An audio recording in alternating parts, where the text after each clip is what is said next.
Holt 120 wakes up on a late May night.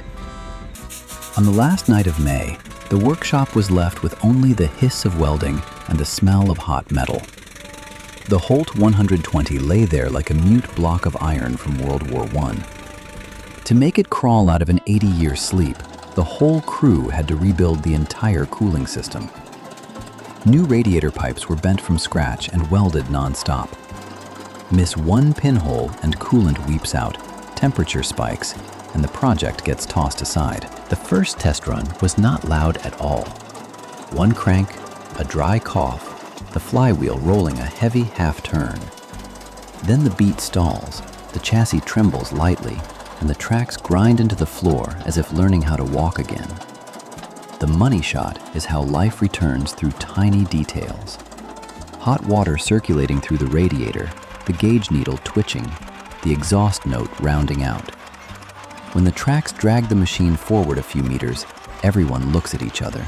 That old artillery hauler, after 80 years, proves by itself that it still has the strength to pull.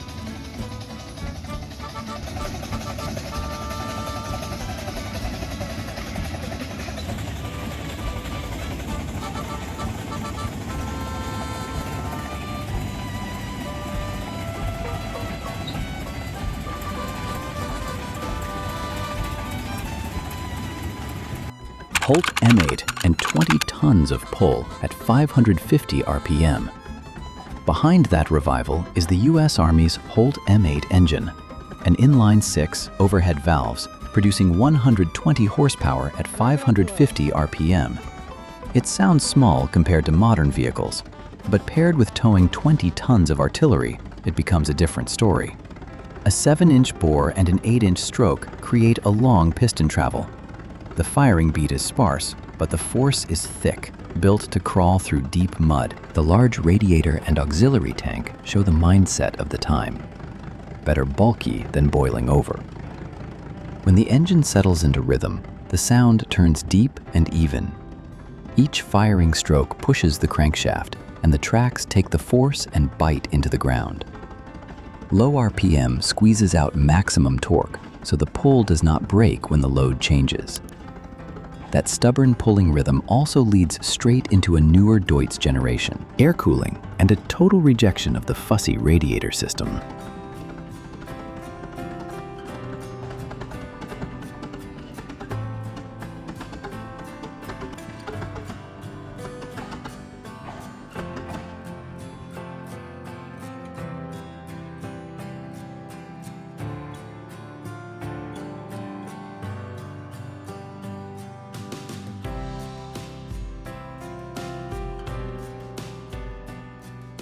Deutz BF6L913, air-cooled and the job site philosophy. Leaving wartime steel tracks behind, the film shifts to the Deutz BF6L913, an industrial air-cooled engine, a 6-cylinder, 4-stroke diesel with a displacement of a little over 6 liters. The core decision is to abandon water. In quarries or on job sites, a radiator means leaks, freezing, or mud clogging everything up. Air cooling helps the engine survive in the dustiest, harshest environments. The turbocharged variant test is brutally direct. A quick check, hit the starter, it catches and sits dead steady at idle. No electronics detours, just mechanics, compression, and a mechanic's ears. A cooling fan shrouded around the cylinders throws heat outward. Mounted on a bulldozer, covered in thick dust, it still works smoothly. After hearing that, people naturally wonder, what would it sound like if a Deutz ran even slower?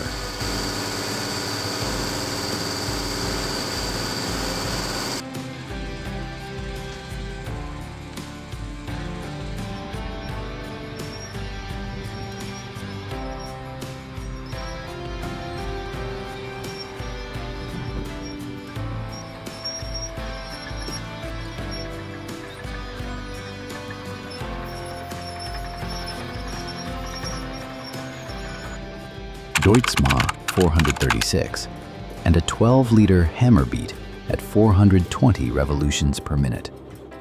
The 1938 Deutz Ma 436 is the kind of machine you respect at first glance. A stationary single-cylinder horizontal engine with a displacement of up to 12,450 cubic centimeters. It does not run fast. It hammers a beat. 30 horsepower at 420 revolutions per minute, dropping to 210 revolutions per minute under light load. A 210 millimeter bore and a 360 millimeter stroke make each firing stroke feel like a sledgehammer landing on the crankshaft. A massive cast iron flywheel gathers force to keep the rotation from collapsing. When it bites into load and pulls a pulley, the sound sinks lower, the beat tightens, and exhaust smoke changes color. A seasoned mechanic can stand beside it for a few minutes and diagnose it on sound alone. Low RPM is not a weakness. It is how earlier engineers reduced heat, limited friction, and stretched lifespan. Before electronics, people used iron, inertia, and grease to create a long-lasting pull.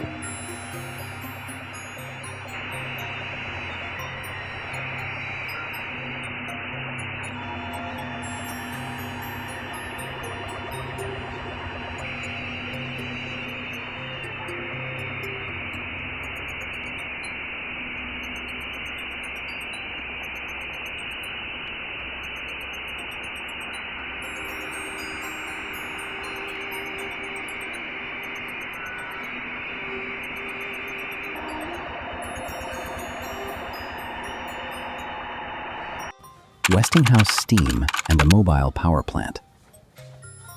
The Westinghouse traction engine takes us back to the late 19th century, when getting pulled meant towing the boiler with you.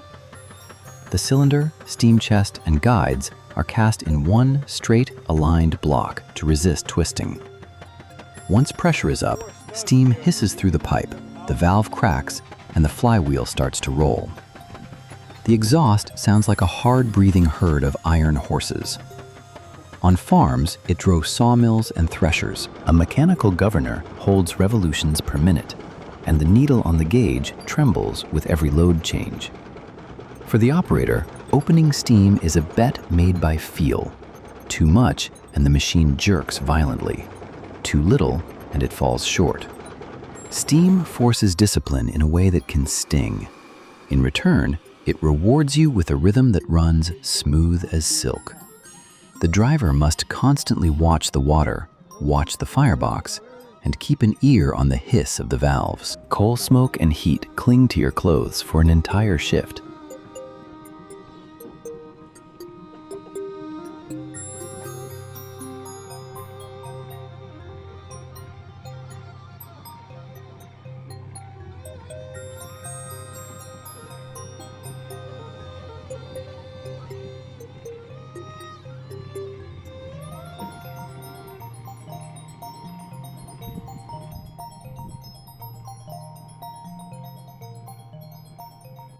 A 1956 marine diesel and reversing without a gearbox. On a Dutch barge in 1956, a 1,000 horsepower marine diesel handles an extreme forward-reverse routine. It reverses direction directly, skipping a gearbox entirely. The engine flips rotation by cutting fuel, sliding the camshaft to change injection timing, then blasting compressed air to fire the engine in reverse. Eliminating a massive gearbox removes a major worry when pushing heavy sand and gravel through narrow canals. The operating scene smells of wind and spray. Push the throttle and the engine growls deep. Pull to reverse and it holds its breath, then roars in a different key as the prop bites water and swings the boat around. How does a steel block that big reverse so violently without snapping a shaft? That is the audacity of old-school marine engineering. In tight canals, decisive forward-reverse matters, and the captain steers by listening to the engine echoing through the wooden cabin floor.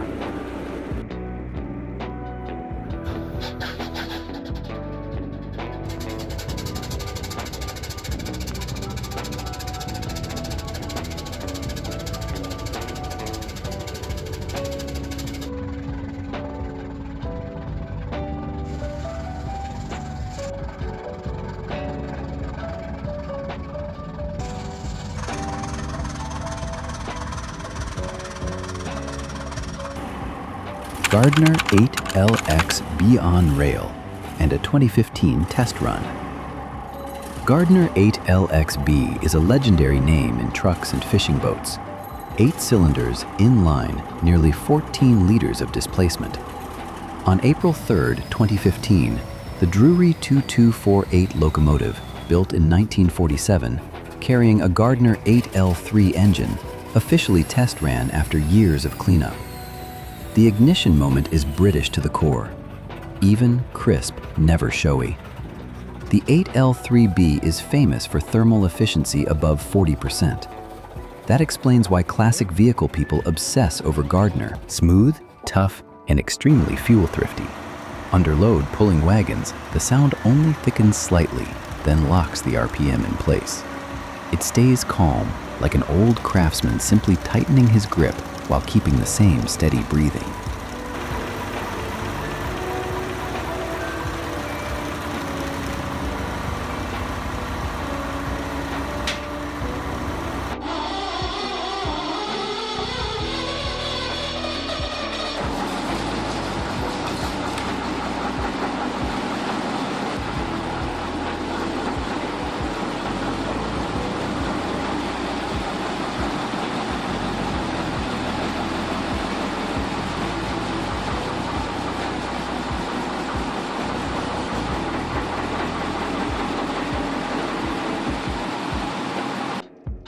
A brutal load test and a lifetime of ancient hot bulb. In the end, mechanical strength is measured in terms of electricity. The Deutz MAH 714 load test is a true stress trial. From 500 watts up to 1.5 kilowatts, pushed through a 3.7 kilowatt hot air blower, overloaded at 7.4 kilowatts, then onto a 3-phase circular saw. Voltage at 230 volts stays rock solid. The engine note sinks deep, then pulls itself back into a steady beat. Step further back in time, and a 1915 Fairbanks Morse, using hot bulb technology, reminds us of something simple. More than 100 years ago, the world was already using sparse 200 revolutions per minute beats to pump water and turn shafts. From a Holt hauling artillery, to a Deutz swallowing job site dust, to steam hissing through valves, to a marine engine reversing without a gearbox. Old machines do not know how to lie. Standing in front of these steel blocks, which one would you trust with the job? The stubborn low RPM pullers, or the newer high RPM machines pushed to the edge? Leave a comment for the engine history. We'll pick the names mentioned most and tear into them in the next episode.